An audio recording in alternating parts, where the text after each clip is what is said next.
Welcome back to the DIY Entrepreneurs Reaction Show. I'm so glad you decided to tune in with me today. Go ahead and hit that like button and become a subscriber to the channel if you're not already a subscriber. I would really appreciate that. Today we're going to be reacting to another Shark Tank pitch, so let's check it out.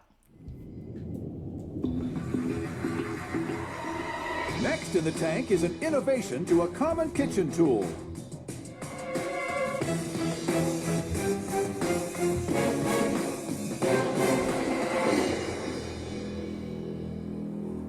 Hi Sharks, I'm Adam. And I'm Josh. We're from Columbus, Ohio, and we're the creators of the Handy Pan. We're here seeking a $10,000 investment for 20% equity in our company. Sharks, everybody loves Taco Tuesday.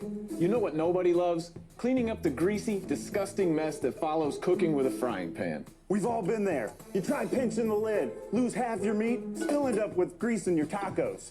Or you do the spoon dance, and you have to guess when your food is done straining. Or you have the messy exchange with a clunky colander that you still end up having to clean in the end. That's where we come in. Introducing the Handy Pan. A pan when you want it, a strainer when you need it. With the simple push of a button, boom, the amazing Handy Pan becomes a strainer too. Bacon? No problem. Eating a little healthier? Boom, perfect for your veggies and stir fries. How about pasta night with the family, Sharks? Boom. Now you cook your meat sauce all in one pan. Cook your meat sauce in one pan. Oh, that's really clever. Hey, and the Handy Pot is perfect for your pastas. What if you don't need to strain? You're cooking something that doesn't require it. No worries. The patented design makes sure the strainer is always there if you need it, but it's never in the way if you don't need it. The Handy Pan is a must-have for anyone who cooks. All right, Sharks, let's get cooking. Without the grease, of course. And you'll notice some samples in front of you to try for yourselves if you'd like. Josh, Adam, one of the hardest things you can do know. is get on this show. Thousands of people apply. Yes, sir. You did it, and you're looking for $10,000. $10,000. That is correct. You're looking for That's the cheapest number we ever That is heard. a first. That's a great question. I'm glad you asked. It took 3 years of effort to get on this show. Basically, the valuation is that we wanted to come in here with a number that doesn't stand in the way of a deal. And have you sold any? They want the So relationship. currently, to date, after a small production run, we've got $7,955.61 in sales.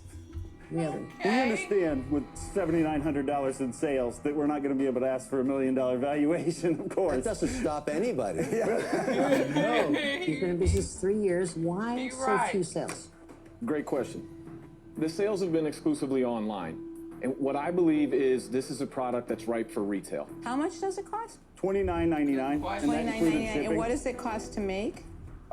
It was $8.89 per unit. Landed, we were at $11.43, but that was only based off 950 units. Josh, But it's highly demonstrable. Why do you think your sales are so low? Personally, I think that people like this, but it doesn't move the needle enough in that mainstream market to make someone a frying pan customer who's not already a but frying pan customer. $7,000. You know, here's my thoughts. First of all, it don't look like that strainer piece, and I'm critiquing it as a user, right? It don't look like the strainer piece is big enough to hold everything. Like, you still have to hold it at enough angle to where your food is not falling off of the skillet over into whatever it is you're trying to pour. And so I see that as an immediate, kind of drawback right off the bat. And you could tell by the way they was holding that taco meat. They couldn't tilt it anymore, and it didn't look like all the grease was going to get out because of the limitation with tilting. Anyway, okay, and then so that's just the product design. Now the price. They said it cost them $11.43 to make all landed. But they're selling it for $30. A frying pan with a strainer for $30. It's not necessarily a need. It's a nice good to have for $30. I'm not sure I would buy that pan. And again, I'm thinking about it from a user standpoint. I don't think I'll pay $30 for that plan where I'm already going to see that I'm going to need something else to kind of cover it up so that I could get everything out of it. All of the excess drainage or whatever I'm trying to get out of it. So On both ends, I'm not sure I'm vibing with it. Again, as a user. Now, as an entrepreneur, they said they have been in business for a few years. And Robert made a good point. It takes a minute to get to Shark Tank for some people. And they came and used this opportunity and asked for $10,000 in order to get an investment. Two things. One thing that will communicate to me is, one, they're more interested in developing the relationship with a shark. They're more interested in saying, okay, we got a shark on the team. It don't cost that much because it's only 10 grand, and then they're giving up 20% of their business. And so I would like to know the rationale to that. I think they just said that they're just excited. They understand they couldn't come in, shoot for the stars with a valuation, and understanding that they've been in business for a couple of years, and to date they've only made like $8,000. And so all of those things play into the factor in here. I really don't think they're walking out with a deal, but let's see. All right. There's got to be a bigger reason. I feel like you're not telling us something. Let's just ask honestly, listen, what do you think honestly, you did wrong? You know, I think in hindsight, I think that we could have promoted it better with our online videos, advertising, sales. That's not an arena that either of us were in currently. So I think we had some struggles What were there. you in? What's your background? I started out as a entry-level person in a office technologies company. I ended up as the director of service for 10 years at that company, and then I've transferred into real estate. Okay, and you?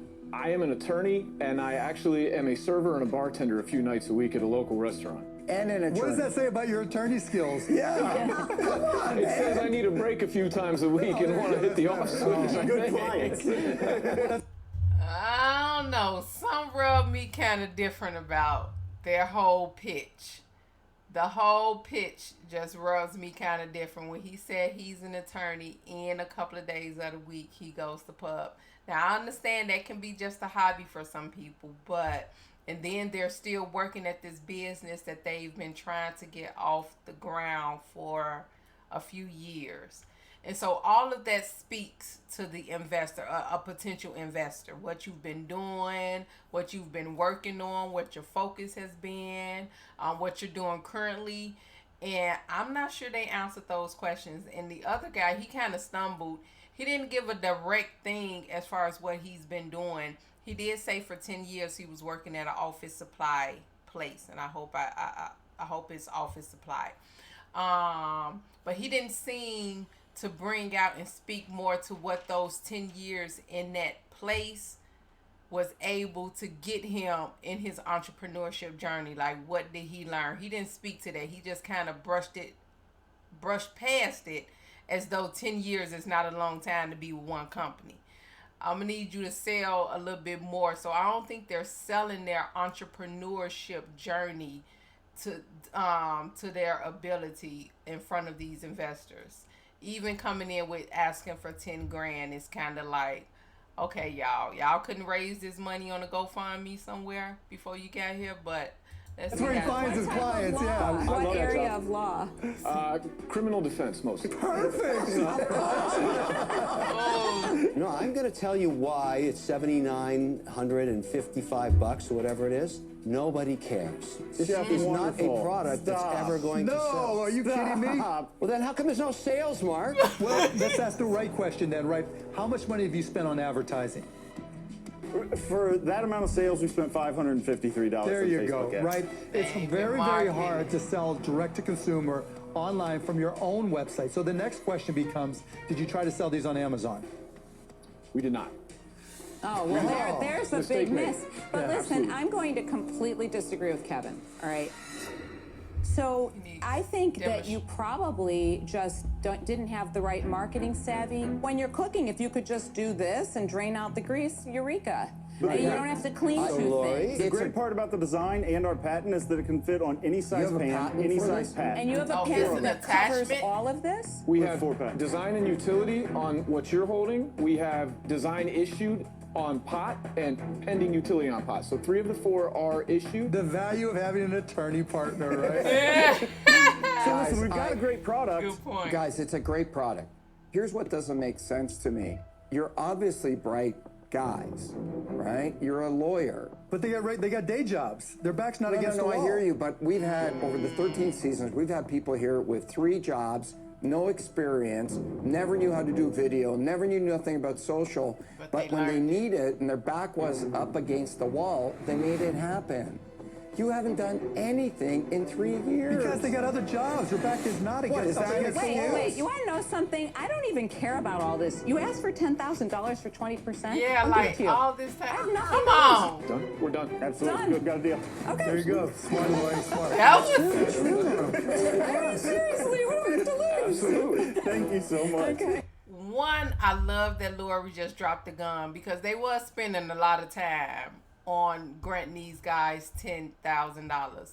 It ain't like I could just go and pull it for them. But anyway, here's the thing. She's the one that has the QVC, you know, in her background. She's the one that could bring that whole, it has to be demonstrated in order for sales to increase. And so she's the best partner probably that was on the panel, and I'm so glad she spoke up, and I'm so glad they just took it and was like, hey, you got a deal. They didn't even negotiate. I think she just said 10 grand for the 20% that they were asking for, and they said, hey, let's go for it. You got a deal. They have a good partner, I would think, for the product that they have. Whether it works, that's going to be the good thing to learn, and whether they could, you know, perfect the patent that they have. Because, again, I think it's only so far you could tilt your pen before everything else falls out. And so, I just really hope that it proves to be a very profitable partnership for them. And going into a partnership with Lori for their product, it seems like the best choice that they could have made, you know, in the years that they've been getting their business off of the ground. And so I'm excited for them. I would love to see what Lori is able to do. I would love for this to be one of those update type of pitches that they do. But thank you guys so much for tuning in and staying until the end. I really do appreciate that. Don't forget to hit that like button and become a subscriber to the channel if you like this content, and check us out for the next ones. Oh my God. But that's short. Boom. That's Pleasure to it. meet all of you. Thank you very much. Congratulations, guys. Good job. Thank Check you. it out. Brilliant. Why didn't you ask for 50%? I don't want to be a greedy savage like you. We came here. Lori was exactly who we wanted. We thought we had a good valuation to just make it a no-brainer. We actually sat on the deck of my house with my wife, drawing this on a napkin. And she first said, "You guys are idiots." I don't even know what that is. And this guy said, "You won't be calling us idiots when we have a deal with Lori Grenier."